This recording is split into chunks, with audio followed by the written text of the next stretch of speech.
I don't know my customers' help with Kimberly Peremski.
Right.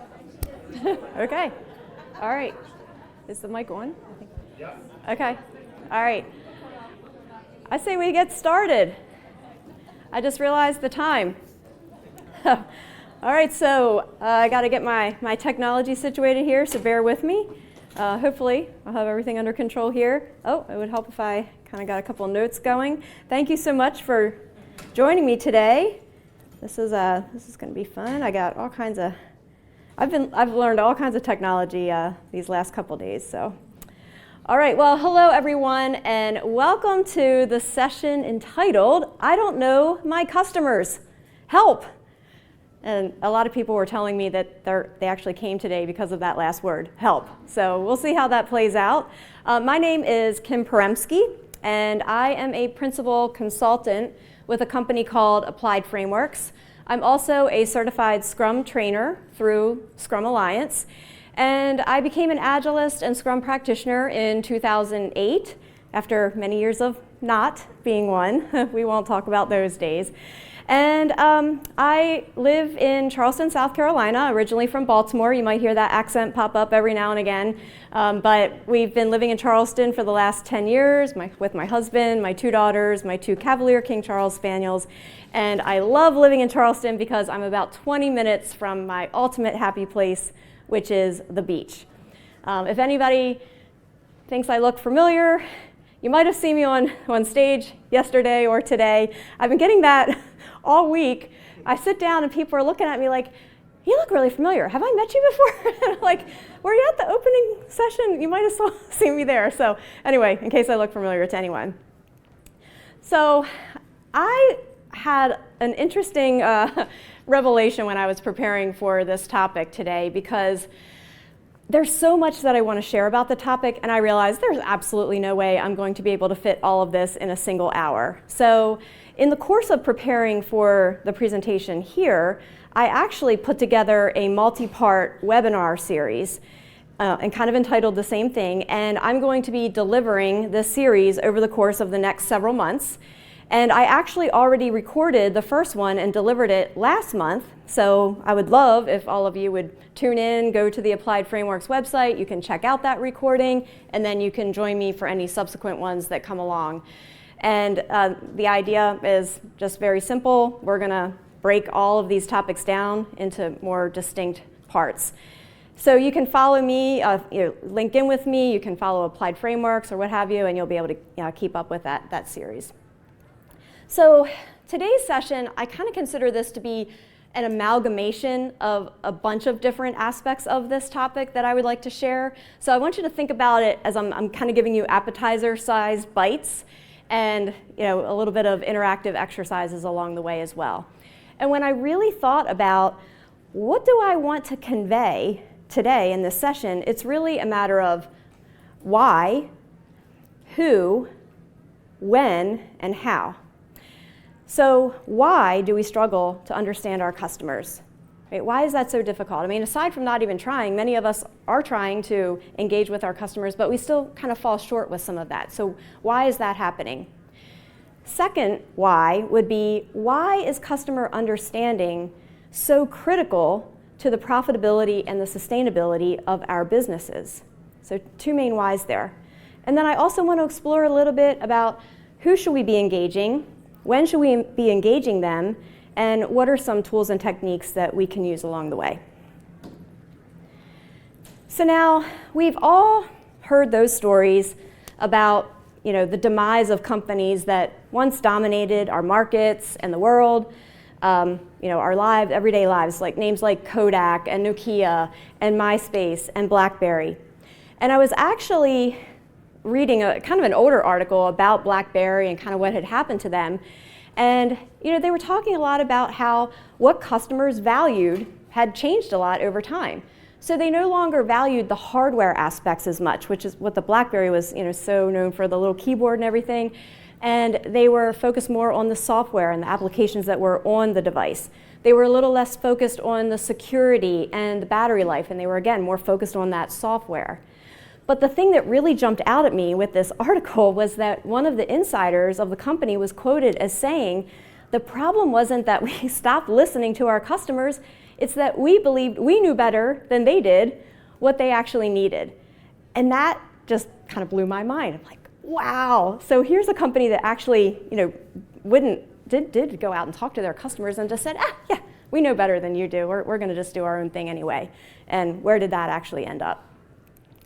So there's good stories as well. So you could take Toggle. They are a division of Farmers Insurance. Farmers Insurance has been around since 1928, so it would be very easy to say, they're old companies set in their ways. But Farmers didn't do that. They recognized that they had a different customer segment that they needed to find out what their pains and their gains were and understand what their problems were. And so they really dug into that, and they focused on the fact that millennials, they really want that on-demand capability. They want a lot of transparency. They want to feel like they're in control.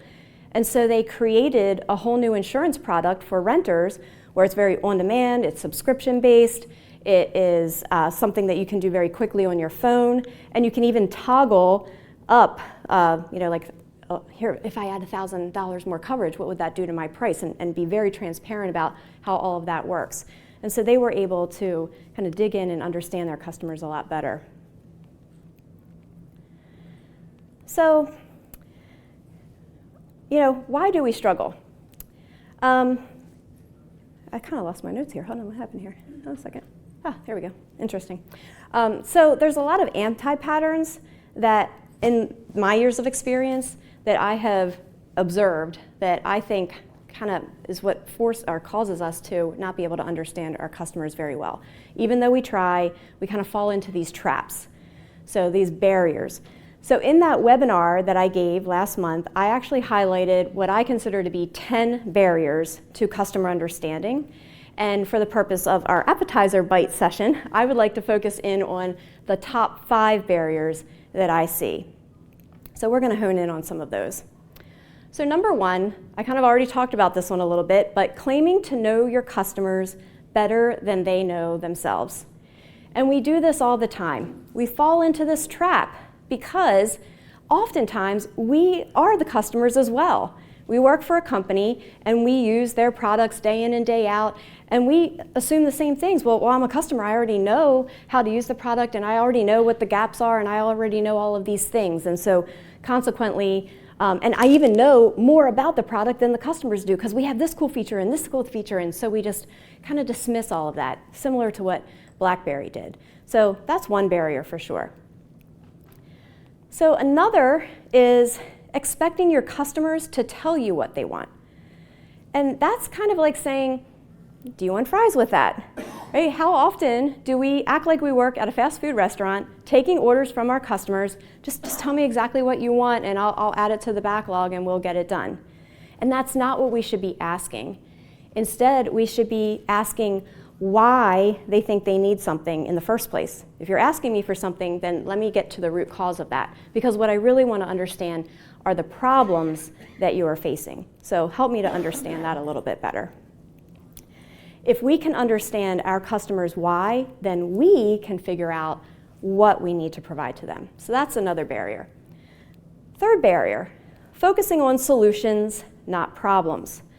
So Henry Ford famously said, if I asked people what they wanted, they would have said, faster horses, right? We've heard that quote time and again. I mean, the average human would not have been able to conceive of this concept of the automobile.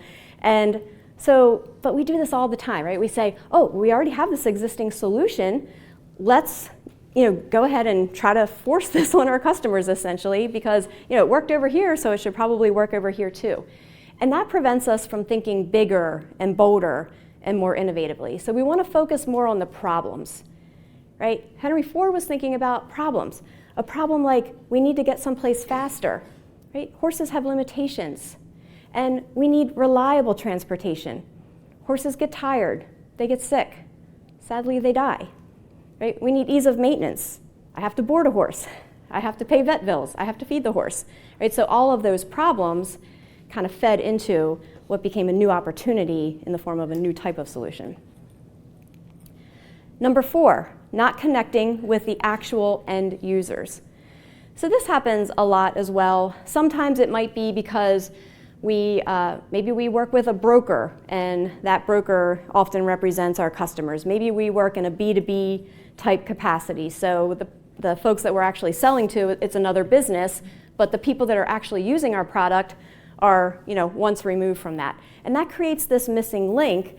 And so we want to try to find ways that we can get to the actual end users of our products and services so that we can understand that a little bit better. And then number 5, neglecting to effectively segment your customers. And you're going to be hearing this theme of customer segmentation kind of throughout the rest of this presentation today. So a lot of times asking, well, who are our customers is not enough. What we really need to be asking is, what job am I trying to get done? What job does that customer need to get done? And this was popularized by Clay Christensen. He was a Harvard Business School professor, and he is known for creating the jobs to be done framework. There was a fast food restaurant. They had been trying to increase their milkshake sales. They were very unsuccessful. They brought Christensen's team in, and his team actually went out and just started observing what were the behavior patterns. When were they coming, going through the drive-thru, coming into the restaurant? What was it about these folks that made them want to purchase a milkshake? And they found some interesting things. They actually asked the people and said, why did you hire the milkshake? Which sounds like a really odd way to ask the question. But they said, why did you hire the milkshake? And they realized it was because all of these folks had a very long commute. They wanted something to keep them from being bored during the commute. They wanted something that would satiate them throughout that commute, but it had to be something they could hold with one hand and not be messy, because obviously they had to drive with the other hand. And so that was the job that was being done. It had nothing to do with how old they were. It had nothing to do with where they lived. It had nothing to do with whether they were male or female. It was a particular job that needed to be performed. And so we want to be able to also segment our customers in that way. So at the beginning of this presentation, I also said there were 2 whys that I wanted to cover. Right, so I talked about just a couple reasons why I think it's difficult for us, why we fall into these traps. And now I want to talk a little bit about why is customer understanding so important to maintaining a profitable and sustainable business. So you might be thinking, well, we all know why, right? Of course we have to. I mean, why would anybody think that it's not important to understand customers, right? I mean, after all, Kim, Principle number 1, right? Our highest priority is to satisfy the customer through early and continuous delivery of valuable software. I can say that in my sleep. Yes, I'm one of those people that did memorize all 12 Agile principles. I absolutely did. I'm a nerd that way, I guess. But and we can truncate that, right? Just delivery of value. It doesn't even have to be software. So it's not that I think that anybody in this room is challenging that we need to understand our customers. We all know that. We all want to be able to deliver value. But in my opinion, we tend to focus a little too heavily on the tail end of that statement. We focus a lot on the execution of it.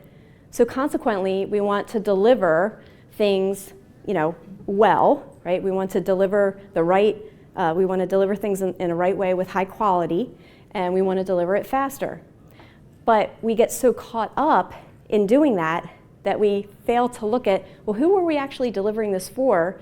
Because we're spending so much time just trying to get things out the door, and maybe they're not actually being used because we didn't focus on who we were trying to deliver it for in the first place. And so that's kind of what we want to get away from a little bit. And the other reality is that while we do want to deliver value to our customers, we need to do it in a way that is a beneficial relationship for our customers and for our business. Because I can assure you that one way to not satisfy your customers is for you to go out of business. So that wouldn't be a good thing. And so how do we create this balance between delivering value but also doing what's in the best interest for the company from a profitability and a sustainability perspective? So I just want to say that in a slightly different way. Developing customer understanding is critical to building and maintaining a profitable and sustainable business. So not only do we have to build things the right way, we need to make sure that we're building the right solutions in the first place for the right people in the first place. And if we can understand the right segments that we want to focus on, we can also develop better pricing strategies for those particular segments, and that's what's going to help feed into a more sustainable business model. So this is where I've been showing this slide. This is where this canvas that I'm showing you comes in. It's called the Profit Streams Canvas. I work at Applied Frameworks, as I mentioned, and the Applied Frameworks team has developed this canvas over many years of experience, right? It's all we did was kind of take everything that we had done from a consulting perspective and kind of try to put it all together. So if you can kind of see over on the left-hand side, and I know the wording's a little bit small, but you kind of have the customer side of things. Over on the right, you have the solution side of things, and then there's that big gap in the middle, which is where sometimes we fall short, right? This is what the customer wants, this is what we're going to give them. And we forget about, what about, are we actually making money here? Are we actually going to be profitable and sustainable? So that's kind of how this canvas lays out. Now, my goal here today is not to get all of you intimately familiar with this canvas. That's a whole different presentation. In fact, my colleague Carlton is giving a presentation on that tomorrow afternoon at some point, right, Carlton? But I just want to simply focus on it because I think it really helps us to understand why it's so important for us to understand our customers. So let's delve into this a little bit more. So the first square in the canvas is the customer square. So this is kind of the obvious one, right? It's a talk about customer understanding. So obviously, we have a customer square. And this box on the canvas is really focused on the benefits. What is it that those specific customer segments value the most? And not all customer segments value the same things, so we want to be able to understand that. We've got broad categories of customers. You've got your consumers, you've got your professionals, you've got your businesses. And within these different categories, you can segment them in a multitude of ways. So I'm not here to tell you exactly how you should be segmenting everything, but these are just some different ways that you can approach it. So if you look across the top here, you've got customers with different needs, right? Customers who value different outcomes, customers who value different aspects of the solution. You could kind of look at all three of those combined, and it kind of ties back to that milkshake example I was talking about, right? What are the jobs that they're trying to do here? You can also break it down by I went ahead a little bit, sorry. You can also break it down by, the geography and the demographics and all different ways. The point that I'm trying to make here, though, is that different customer segments value different things, right? Just like the millennials at Farmers Insurance valued things a little bit differently than traditional Farmers Insurance customers did. And so we can't treat all of our customers the same, and we can't serve all of our customers with the exact same solution. All right, I lost my place again. My goodness. I'm telling you, that MC thing is way easier than this, this presentation for sure. They had it all figured out for me before. All right, so I think I'm in the right place now. So the next, one of the other boxes on the canvas that I wanted to talk to you about is the solution side. And this is where, again, I really believe we fail our customers because we just focus on that single solution and we expect all customers to adopt it in the exact same way. And you know, we're trying our best and we think we have an awesome solution, but it's awesome for some people and not for others. I mean, think about that with everything in life. And then I want to talk about a third box in this canvas. This is called the value exchange. And again, I'm not here to kind of go into like great detail about this. We have a whole book on the subject, actually. I'll show it to you. I'm going to give one of these away at the end if you stick around. But there's this value exchange box. Value exchange, what is that? Well, it's simply how would a customer exchange money for the value that we're providing? And just to keep it very high level, there's 7 different value exchange models. It might be that your customers are paying on a per transaction basis. They may be paying based on a meter, right? Like consumption. I use this much of something and therefore I pay based on that. They may want to pay based on performance. Achieve this outcome for me, I will pay you for that value of that outcome. So there's a lot of different ways that our customers will exchange value with us. And we need to know who are our customer segments and how would those specific customer segments want to exchange value with us. And if we get that wrong, it kind of blow up our business model a bit. So we want to get that right, and we're not going to get it right unless we understand our customer segments. And then once we determine how do customers want to actually exchange value with us from a monetary perspective, well, it's like how much would they pay, right? Like what price should we even charge? So again, it can get a little bit complex with various pricing strategies and so forth. The only thing that I really want you to understand here today is that there are multiple dimensions to pricing. And again, understanding your customers will help you to understand which pricing structures you should be putting into place for your various customer segments. And so the price that you charge and the way that you charge it, and it's all going to tie back in to that value exchange and so forth. And again, I would be remiss if I didn't talk about one more block in this canvas that I want to cover today, and that's customer ROI. So our customers are only going to purchase something from us if they believe that the value that we are providing is greater than the economic investment that they need to make. Very simply put, right? I got to get more out of it than what I have to pay for it. And so again, this is going to be different for different customer segments, and it's also going to be dependent upon the value exchange and the pricing and how all of that flows. So this was just a very brief overview of some of the elements of this canvas. Again, I'm really, if you're interested in learning more about the canvas, learning more about the book and so forth, we can talk about that certainly after the fact. I simply want to make sure that you understand that all of this is what helps your business to become more profitable and sustainable, and it all ties back to, do I really understand my customers and the different segments that I'm trying to serve?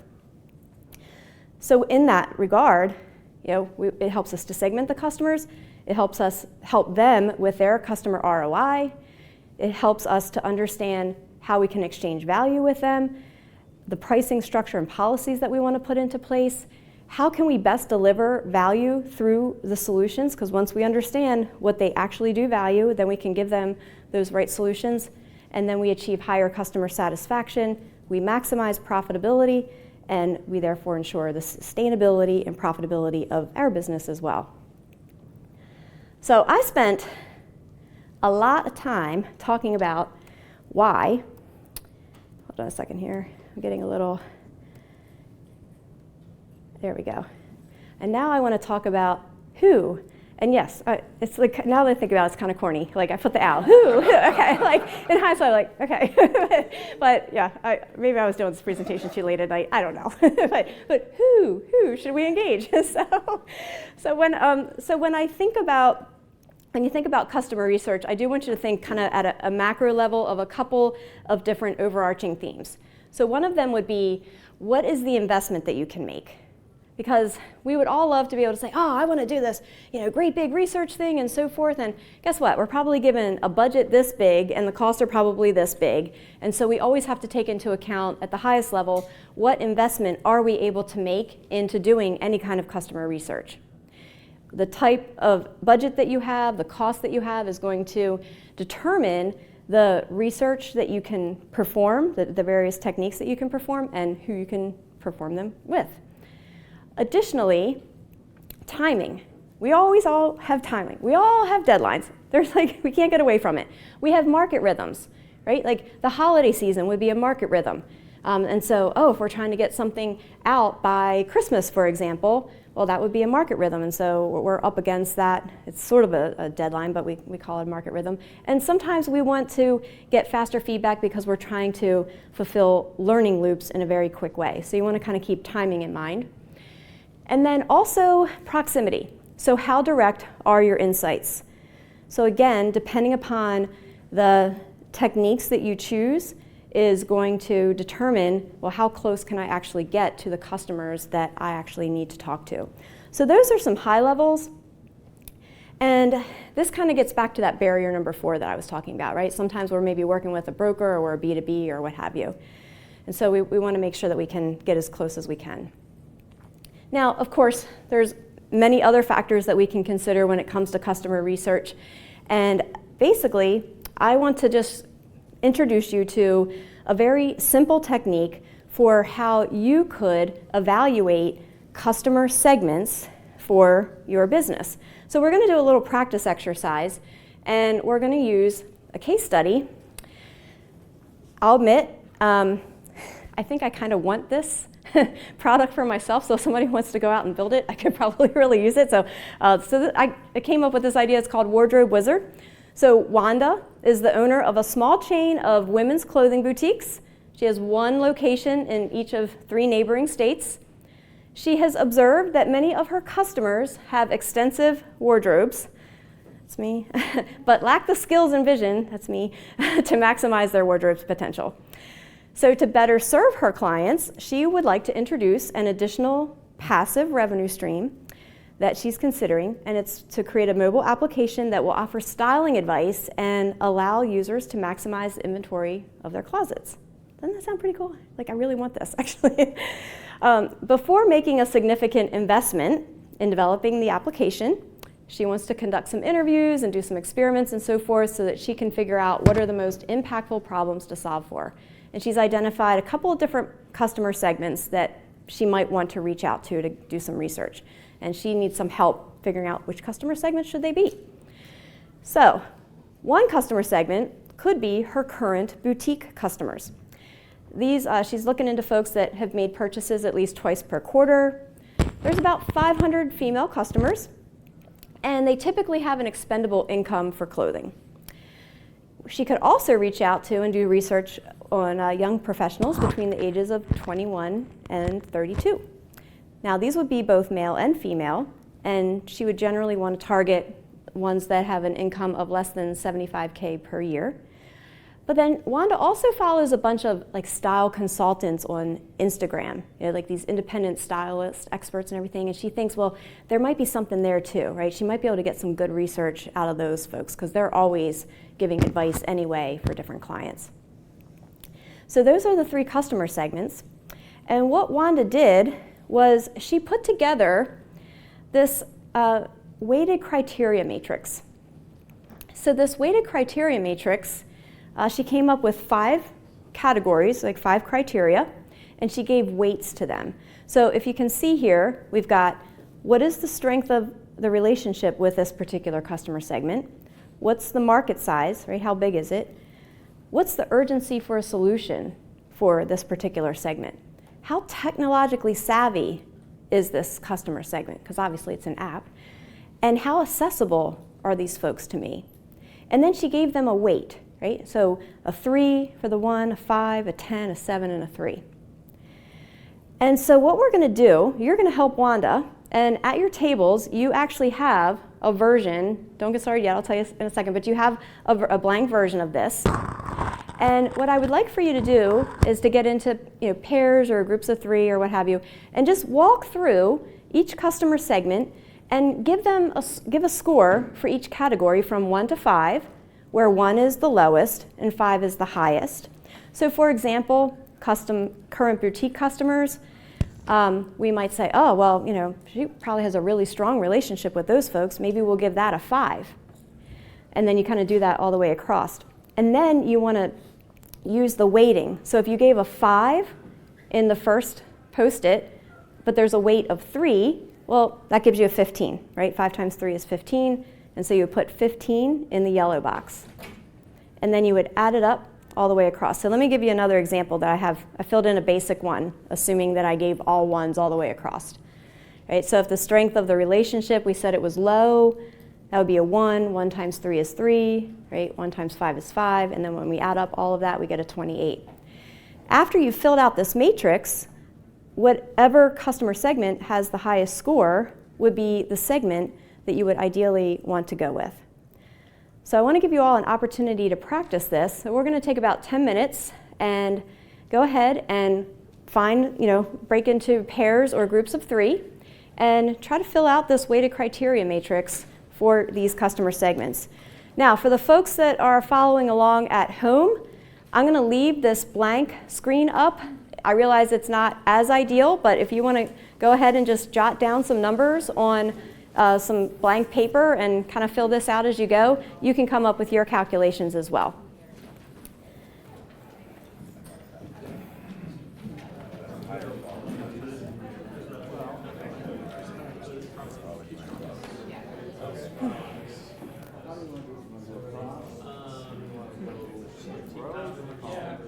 I bought when I found out.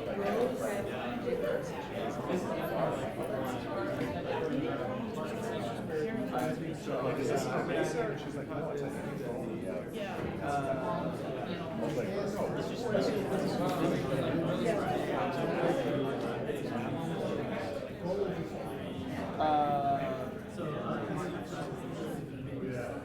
strike those relationships.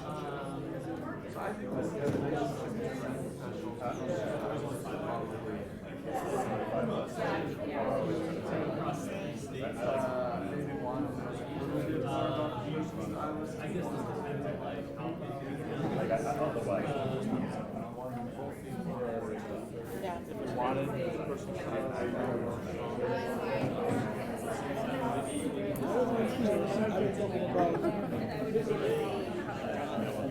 No, 5 for 1 for low, 5 for high. So this one, that first one, we would do 5 times 3 is the yellow. Stop there. Hi. Sure. Could you put like the slide with the stories? Say that again? Can you put like the slide with the stories, like the background context for the Oh, scenario? yeah, let me do that. And just one other question. How did you come up with the strengths of relationship, market size, the categories? Is it specific for this example? So it was specific to this example, and I'll kind of explain that too after the fact. But yeah, it was based on what you're trying to learn a little bit too. So yeah. Let me put those slides back up. I'm going to flip them on, but then for the folks that are at home, I wanted them to be able to see the matrix. Okay, I'll take a photo of it. Okay, yeah, so let me flip back real quick. The timer was wrong. You had 15 more minutes. I corrected it. Oh, okay, case great. you noticed. Oh, wonderful, thank you. Okay. Is my mic is on, okay. All right, okay. All right. So folks at home, I'm going to flip off the slide for just a minute. Some folks asked to go back to the scenario real quick, and then I'll go back to the, so they just want to take a picture of the scenario. Keep working, folks. Go ahead. All right. Did you get it? Did you get it? Oh. Okay.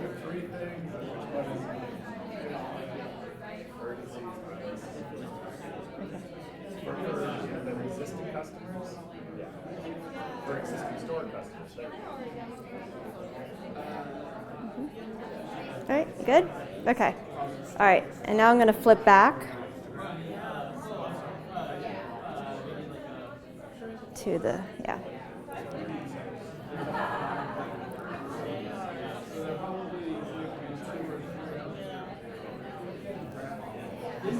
How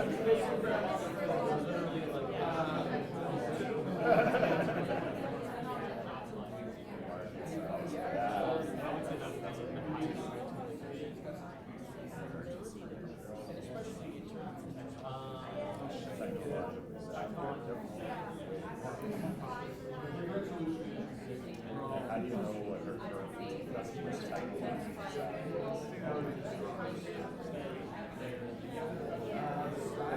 Professionals on the second row, but I'm saying the first current critique, how do you know?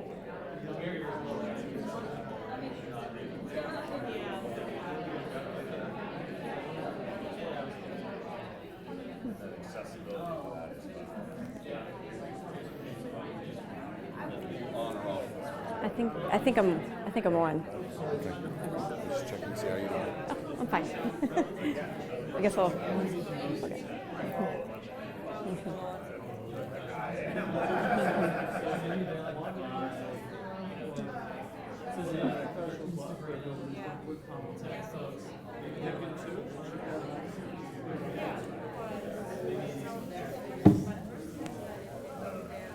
I have this problem with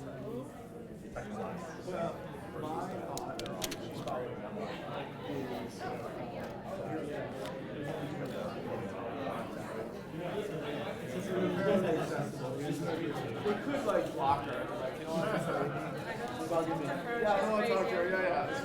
I get that. I hear you. I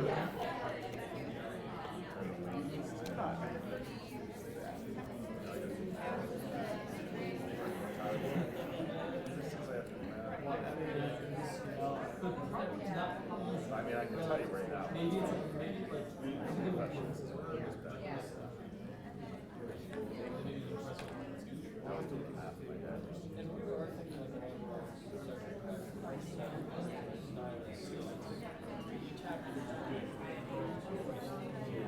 Oh, so that's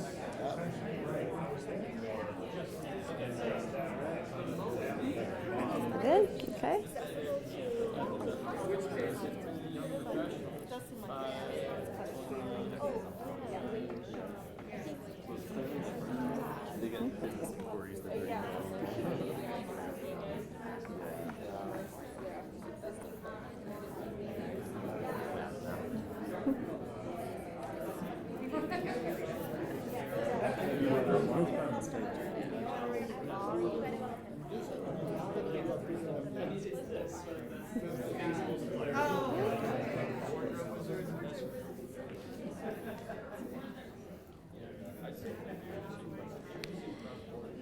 Does anybody need help with the math? I am not good at math. If anybody doesn't remember their times tables, I'm happy to help.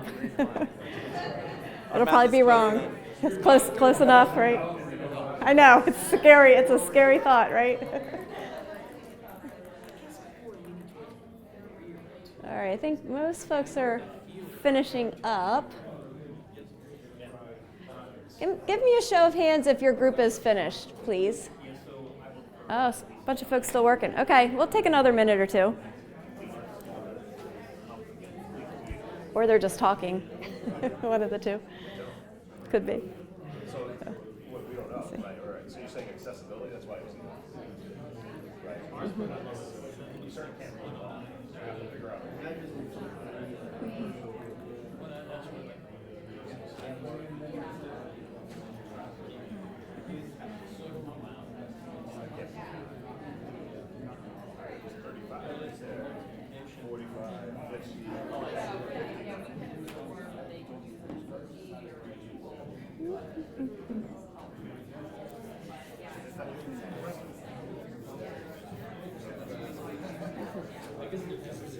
They're like, oh, 1, 2, 3.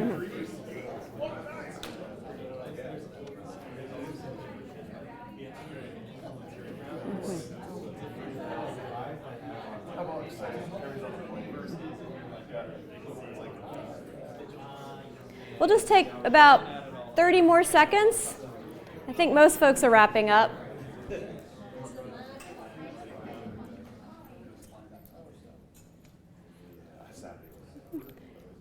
Oh, it got quiet all of a sudden. Maybe that means everybody's finished.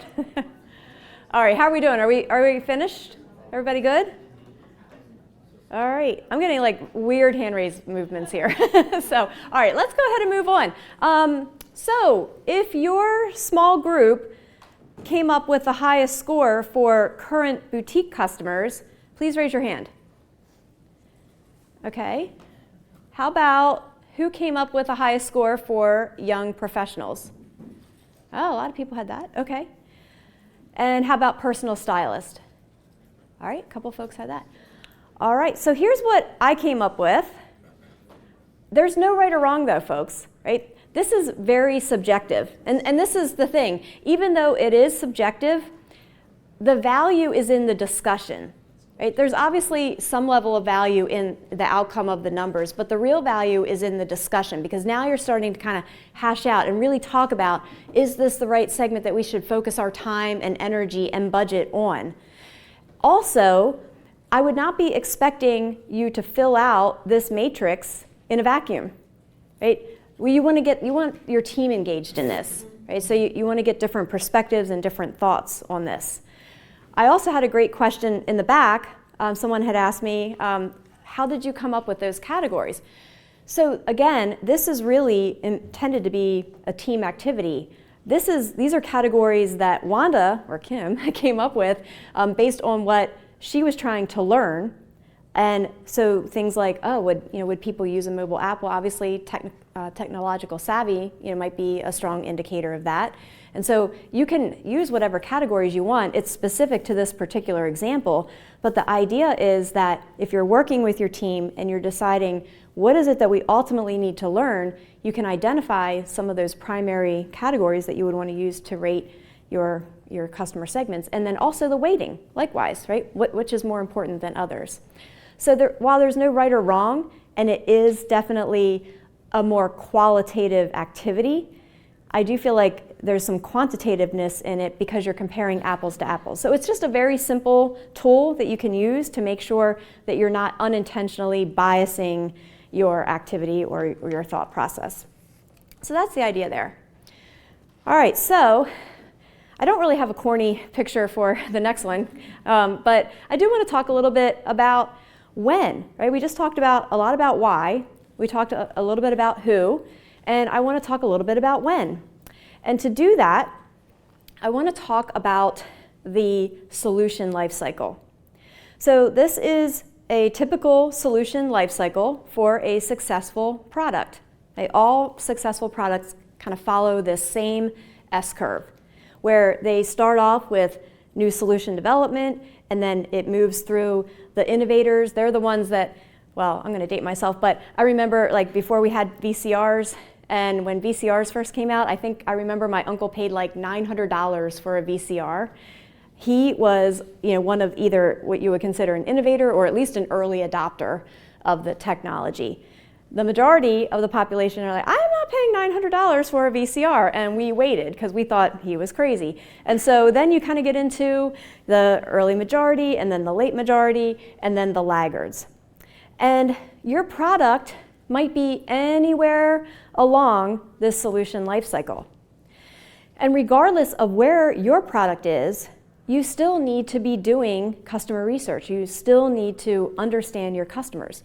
And you're ultimately trying to figure out three primary things. One is, what are my customers' problems, and do they have an interest in my potential solution? What are my customer preferences, and would they actually buy it? And so people will tell you their opinion all day long. They might not actually buy your product. So you actually want to know all three of those things. So those are the three primary components. So to answer the question of when, it's all the time, right? This customer understanding, customer research, it's not a one and done thing. Oh, we did all this research up front before we built this product and now we're done. No, your customer has your product has a life cycle, and we need to understand our customers throughout that life cycle.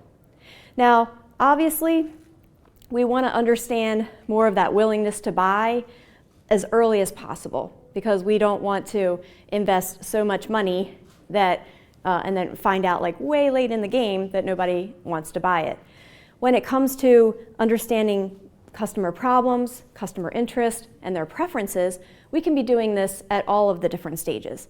And it becomes a cyclical thing, because even if you're in the late stages of your solution lifecycle, you can be identifying things that might ultimately result in new solution development. So it's kind of this whole cyclical thing. So the answer really is when. And we want to be keeping in mind, though, where are we in our solution lifecycle, and what are we actually trying to determine? Are we trying to determine what our customers' problems are and whether they have interest in our solution? Are we trying to determine just what their preferences are? Because we already know they're interested in our solution, they're maybe already using our solution, and we're trying to make it better, so we want to know their preferences. And we also want to make sure that are they going to buy it? Is this going to be sustainable? Is this going to be profitable? So to do that, I want to talk a little bit, or do another short activity, about what research techniques might help us to understand what we should be doing and how we should be conducting research for customers at various points. So I want to do an activity here. So for this next activity, at your tables, you have 3 blue cards, right? One says problems and interest, one says preferences, and one says willingness to buy. And then you have a stack of yellow cards. And so what I would like for you to do with this activity is to read the different techniques on the card and just have a conversation with your table group as to whether you think that this technique would work best to identify problems and interest, or preference, or willingness to buy.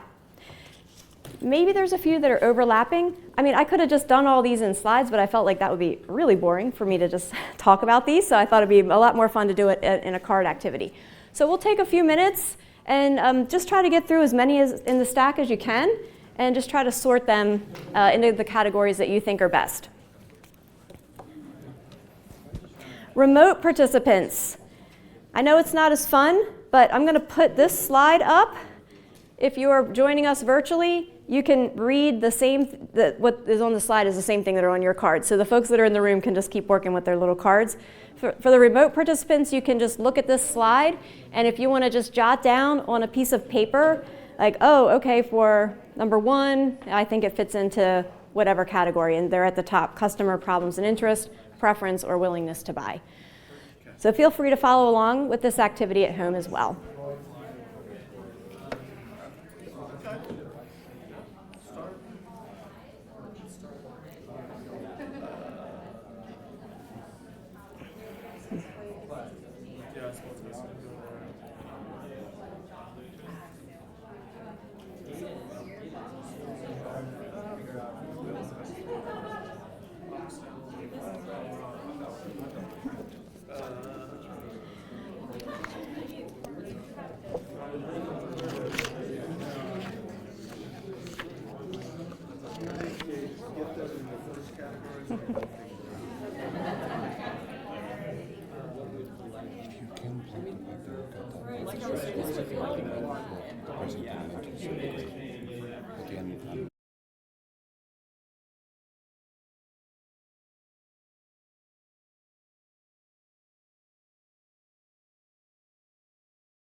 you'll.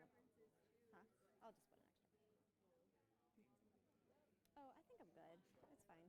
Gives me something to do instead of standing there bored. So, yeah. Oh, thank you. Thank you. Put that here. We'll just leave that there. Well, that's true.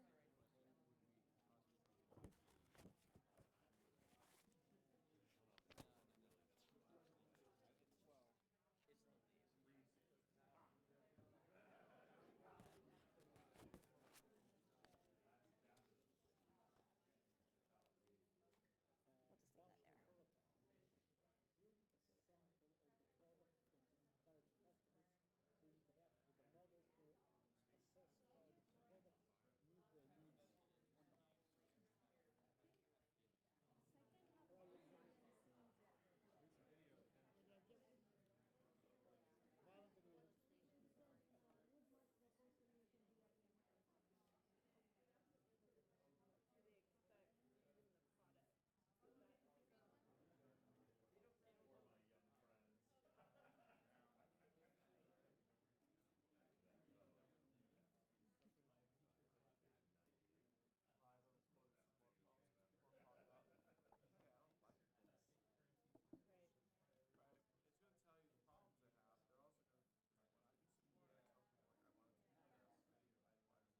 Well, yes, that's true.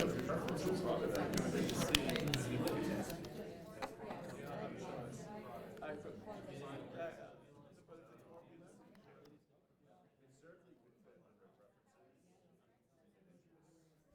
Oh, I don't like that version. It doesn't fit. I like this one better.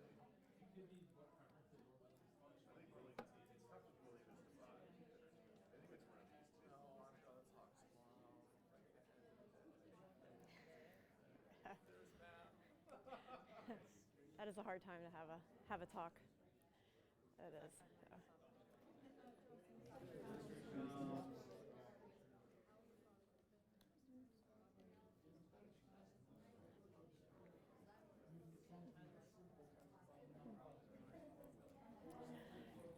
We'll just take about 1 more minute. This is kind of cool. This is It's wacky. You can follow along. everybody else have to do it. Right? So ask customers to fund features. What are their priorities for the products proposed features? If you could add something to the game, I play About 30 more seconds, folks. Don't worry if you don't get through all of them. an online lottery. And they'll go, I want you to take a survey. They get their logo back. And then you free it's free whatever. They add to the stuff. They do that all the time. And then they're open stuff and I see them. Like that. Sometimes it came better. This is a video that demonstrates the interactive benefits of track analytics and like references. It's just for features. Link tracking is pretty much the same thing. Provides customers. All right, folks. We're going to wrap things up, but little hint. I put a stack of papers on each of your tables and told you not to look at them. This is the answer key, if you will. I say that loosely because it's not a hard and fast right or wrong. It's just that some techniques tend to lend themselves for, some are real obvious, right? Oh, this is definitely a willingness to buy, but others are definitely overlapping. So there is an answer key for those of you in the room if you would like to take a look at those and kind of see how well you did. So feel free to take a couple seconds for that. While you're doing that, I'm just going to slowly click through for the folks that are joining us virtually. And I kind of put, here's the ones that I had allocated more towards problem and interest. I'll let the folks at home take a look at that. You guys can look at your printouts. I'll slowly click through to the ones that I had categorized more towards preference. And then lastly, the ones that I had more towards willingness to buy. And then I'm going to leave these obviously in the deck so that if you want to look at the deck later when the Scrum Alliance publishes that, you'll be able to refer back. But again, not a hard and fast right or wrong. It's just that some do tend to lend themselves more towards others. And so we're coming close to the end of our session. And so I really want to thank everyone for being here today and for the interactivity. And I do realize that I covered a lot. As I said, I kind of wanted to kind of give you those bite-sized taste of a little bit of everything that was kind of going through my head that I wanted to share with all of you. And so what I'm hoping that you'll do is to at least take one or more of these things away with you today. First, avoid some of those common barriers. Think about, what do I do today? Are there any of those barriers that I talked about that you see happening within your organizations and when you're doing your research? Being intentional about that customer segmentation, evaluating the customer segments. Use something like a simple criteria matrix. Work with your teams, collaborate with your teams to do that. Make sure you're considering your timing, your investment, your proximity to your customers. Make sure you're doing it continuously throughout that solution lifecycle, and then evaluate which research techniques are we using and are we really trying to use them in the right way to figure out the right thing based on what we're trying to learn. And so with that, I want to also just kind of reinforce that we do have this book that I want to do a book giveaway for. And just tell you a little bit about this. This was published, as I said, last month. It talks about the framework, but it basically decomposes that framework. So that one little grid is this whole book, is basically what I was trying to say. So obviously I couldn't cover all of that today. We have the book. We actually have training classes that we offer related to this book. I think we have one coming up at the end of the month. Is that right? We also have a very active partner program, so a partner community. So really a whole lot going on with this whole profit streams movement that we've begun.